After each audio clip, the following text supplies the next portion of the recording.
Bien, Por eso muy lo bien. repito, porque en mi cabeza la memoria ahí está. Pero ¿sabes a quién le vamos a dar la más cordial bienvenida? Porque vamos a hablar temas que nos interesan mucho sobre aspectos legales también, que si bien nos parecen lejanos, son importantes de tocar y acercar. Juan Pablo Bonacore, nuestro abogado, ya está junto a nosotros. Juan Pablo, bienvenido. Hola Carola, hola Yanka. ¿Cómo estás, estamos? Juan Pablo? Bien, aquí estamos, buen día. Bien. Gracias nuevamente por la invitación. No, para felices. nosotros encantado, ¿ah? Encantado. Así que hoy día vamos a hablar de temas interesantes. Finalmente, bueno, en la semana anterior estuvimos hablando de temas Sí. delicados también. Hoy es importante revisar la mirada, digamos, legal. Así es, sí. El tema es la ola de violencia. Ola de violencia. O el tema es la sentencia por abuso sexual, ¿o no? Ya. Esa es la... Sí, claro, a ver, revisamos. No, pensé que lo tenía ahí usted, lo que iba a conversar hoy Pero día. en términos de Juan Pablo, bueno, lo que vivimos también es una ola de violencia bastante fuerte. Lo Sí. hemos conversado con distintas aristas también en cuanto a términos de edad, por ejemplo, y responsabilidad de la edad en Sí. una primera oportunidad. Y hoy día también lo abordamos como forma ya que nos estamos enfrentando a diario. Hay un Sí. caso en ¿Cómo? particular Sí. que es sobre el médico Iván Saavedra Suárez, ¿no? Que está en calidad de autor de 4 delitos de abuso sexual, Sí. que finalmente después apareció nuevamente en el hospital y dijeron, oye, pero no puede ser que se está, digamos, con esta condena.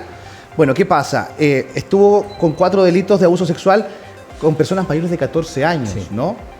Ahora, el facultativo fue formalizado en febrero del 2018 por abuso sexual reiterado en contra de 20 mujeres, valiéndose de su labor en el CEFAM de San Vicente y un centro médico privado en Pichidegua, en la región de O'Higgins. Oye, ahí, digamos, generó este Claro, abuso ese es el sexual. contexto del caso. Del caso. Ahora, abogado, igual a mí, bueno, en este caso o en otros, creo que es muy difícil, y ahí va la pregunta, ¿cómo podemos decir efectivamente, evaluar, investigar y decir que es un caso de abuso sexual? Me imagino que es muy delicado. Sí. ¿Qué aristas se pueden verificar ahí? Bueno, salió en la página del Poder Judicial, es la noticia que fue condenado. Fue condenado a 6 años de presidio mayor en su grado mínimo. Eso significa pena efectiva. Claro. Claro, esto se inicia el 2018 con más de 20 víctimas que denuncian abusos sexuales y acciones sexuales significativas en contra de estas personas que se atendían. Claro. La investigación que se inicia el 2018 al final termina con una condena de 4 personas que serían víctimas. Ok. Eso significa que el Ministerio Público en su caso, o bien la justicia determinó que la prueba que llevó a juicio oral el Ministerio Público solamente superaba en el estándar probatorio para condenar por 4 hechos. ¿De cuántas denuncias? De 20. 20. 20. Bueno, O sea, ¿la otra las desestima o dice que no hay evidencia necesaria para...? es que hayan formalizado 20 no significa que las 20 hayan ido a juicio, Ok. sino que era un tema de desestimiento y también de pruebas que, Ok. superaban y traspasaban la presunción de inocencia. Perfecto. Toda persona que llega a un juicio llega con la presunción de inocencia. Es Claro. inocente y en el juicio el Ministerio Público tiene el desafío De probar. de superar esa presunción de inocencia con prueba de cargo y convencer a los jueces, más allá de toda duda razonable, que la persona cometió un delito y de que el delito fue tal. Ok. En este caso hay 4 hechos que fueron acreditados más allá de toda duda razonable y superó la presunción de inocencia. Ok. Y bueno, prácticamente se habrían cometido delitos de abuso sexual en el contexto de la atención que él realizaba, Sí. existiendo Dentro de su función Claro. profesional. O sea, existiendo un aumento de pena en este caso. Claro. En este caso no se puede aplicar el mínimo de la pena, sino que el máximo de la pena. Porque ciertamente él en su posición de doctor, de médico, con un paciente, indudablemente tiene un cierto grado de poder sobre el paciente, en el sentido de que le puede decir, bueno, sáquese la ropa, porque finalmente Sí. todos los médicos hacen eso si quieren revisarlo, pero de ahí para adelante ocupó este cargo, ¿no?, para poder cometer este delito, ¿no?, estos delitos, ¿verdad? Por eso Eso que- agrava. Es una especie de agravamiento. Lo que se señala es un aumento de lo que significa que no se puede aplicar el mínimo de la pena, sino el máximo de la pena. Perfecto. ¿Por qué? Porque se valora la confianza de la relación existente entre doctor o médico, perdón, y paciente. Ok. En este caso el paciente va donde el médico, Confiado. donde existe confiado de que él va a atenderlo Claro. para resolver algún problema de salud. Y precisamente en ese grado de confianza de la relación paciente-médico, el médico se aprovecha de ese grado de confianza y traspasa su deber de médico y comete este delito de tocaciones sexuales significativas en el cuerpo de las víctimas, en este caso, que son mayores de edad y todas mujeres en este caso. Ok. Claro. Bueno, salen aquí varias preguntas, pero lo que a mí en este caso, lo que me llamó muchísimo la atención es un médico con este prontuario.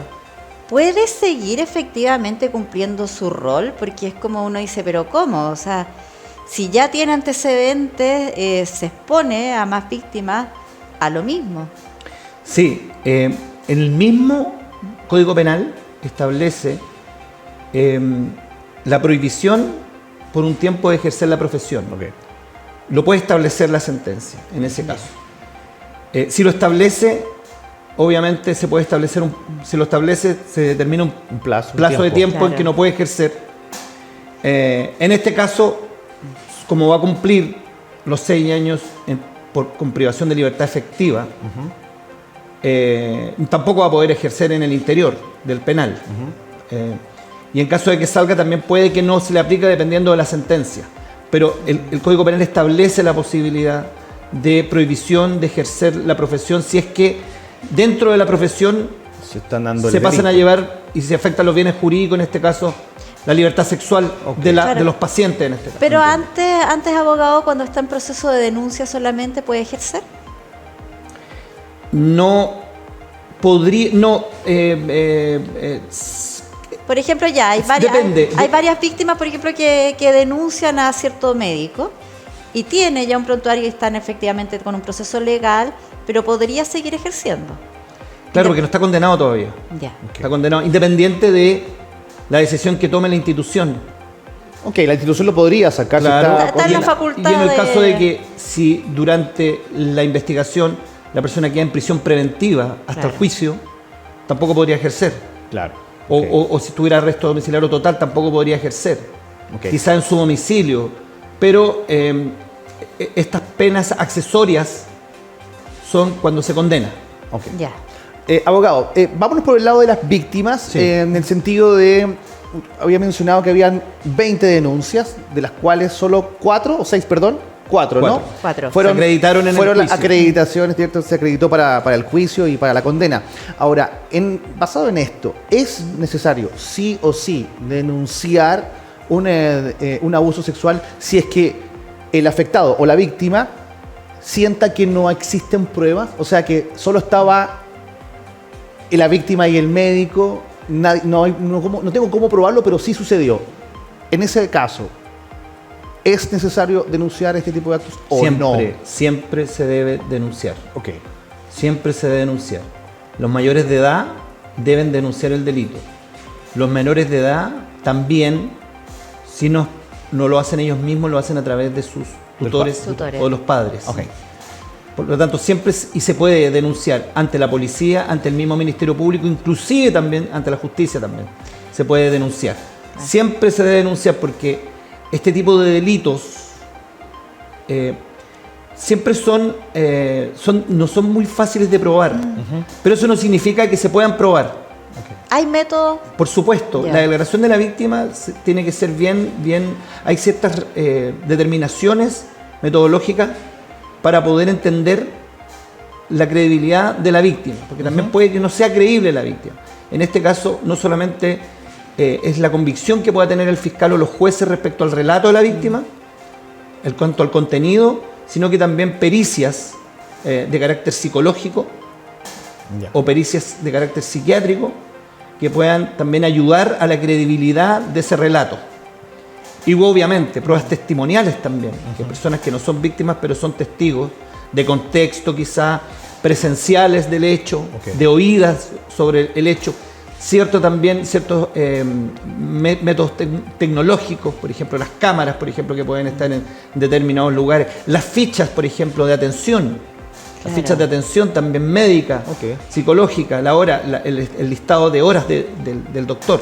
Hay una infinidad de delitos. Sí se puede probar, y lo peor que puede pasar es no denunciar, porque así, si no se denuncia, no existe ni siquiera la posibilidad de probar. En cambio, con una denuncia sí existe la posibilidad de probar. Ahora, abogado, en términos de protección de la víctima en estos casos, hay formas también de protegerla, me imagino. Sí. Existen medidas de protección desde que se hace la denuncia hasta después de la condena en estos casos. Durante la investigación, principalmente puede ser reservarse la identidad de las víctimas. Cuando declaran. Por ejemplo, utilizar las iniciales también de las personas, de las víctimas. La protección y medida de protección que hace la policía. La entrega de un celular por parte de la unidad de víctimas, en casos de víctimas de este tipo de delitos. Reservarse el domicilio, que no aparezca en la declaración. Reservarse el lugar de trabajo también, el domicilio laboral. Ya una vez durante la investigación, como medida cautelar, la prohibición del imputado acercarse a la víctima. También puede también aplicarse esa medida que la establece como medida de protección y también como medida cautelar. Y en los juicios también puede declarar la víctima tras un biombo para que no lo vea, identidad, o bien caracterizada o caracterizado. Eso en ese caso, sí. Existen medidas de protección durante la investigación, previo a la investigación y también después de que se condena. Ahora, eso es importante porque la verdad es que se genera temor. O sea, porque si vemos que hay denuncias que no llegan a nada, o sea, ya genera un peligro más el estar expuesto a que la otra persona esté en antecedentes de todos los datos quizás que pueda tener la víctima. Sí, de hecho en las páginas del Poder Judicial, por ejemplo, que son por regla general pública, los tipos de los delitos vinculados a la violencia intrafamiliar o los delitos sexuales están con reserva. No tiene solamente, exclusivamente para los intervinientes, sí que se hace una solicitud. Por lo tanto, no es llegar y conocer todos los datos. Y ver los relatos. Hay que tener mucho cuidado con los relatos también de las personas afectadas por este tipo de delitos. Mientras ellos no libremente y de forma espontánea decidan referirse a los hechos que les afectaron, siempre es mejor mantenerlo en reserva. Abogado, bueno, este caso en particular, este médico fue formalizado en 2018. ¿Por qué razón hoy está condenado luego de por la cantidad de años que pasó este médico? ¿Eso pasa? ¿Eso es así? ¿Eso es normal? ¿Este caso fue especial? ¿Algo falló? El Código Procesal Penal, dentro de las cuestiones que se establecen una vez que se dicta el siglo pasado, a final del siglo pasado, es que las investigaciones no duren más de 2 años. Lo que pasa es que hay una investigación que es antes de la formalización y una investigación después de la formalización. Cuando son muchas las personas que declaran, cuando los hechos son de este tipo, ya se transforma esto en una investigación compleja. Por lo tanto, se requiere de un trabajo no solamente en que participe la policía especializada, sino que también se apliquen ciertas medidas de protección, se realicen peritajes, también búsquedas de testigos. Y entre medio tuvimos una pandemia. Y eso ralentizó, claro, y alargó la investigación. No solamente porque son complejas, sino que también pasamos por una etapa. En ese momento la Fiscalía no podía tomar declaraciones en forma directa, en la época de la pandemia. La gente no iba a sus trabajos, trabajaba a través por telemática. Claro, por forma telemática. Entonces eso es lo que provoca este tipo de... Por eso que después de 4 años, quizás podría haber sido mejor, claro, pero tuvimos una pandemia entre medio. Lo importante es que la persona ya se hizo... Que el caso salió en el que el caso salió y se dio a conocer y que al final se probaron los hechos. Yo quisiera hacer una consulta respecto a esto mismo, para que mejor la gente de sus casas podamos entender también qué significa ser formalizado y luego condenado. Entendemos que cuando está formalizado, ahí ya se dicta una pena que todavía no. Eso es, la gente, para que lo pueda entender, ¿qué significa que está formalizada esta persona y luego qué significa que está condenado? Perfecto. Ahí ya está el cúmplase o no en un caso como este. Cuando se denuncia un hecho, la Fiscalía investiga. es el ente exclusivo de investigación. Se apoya a través de las policías. Una vez que el fiscal tenga convicción con respecto a que los hechos habrían ocurrido y que esos hechos se le pueden imputar a una persona determinada, la Fiscalía le pide al tribunal que se fije una audiencia en que la Fiscalía comunica a la persona o al grupo de personas que actualmente se está desarrollando una investigación en su contra por uno o más delitos. Perfecto. Es una comunicación.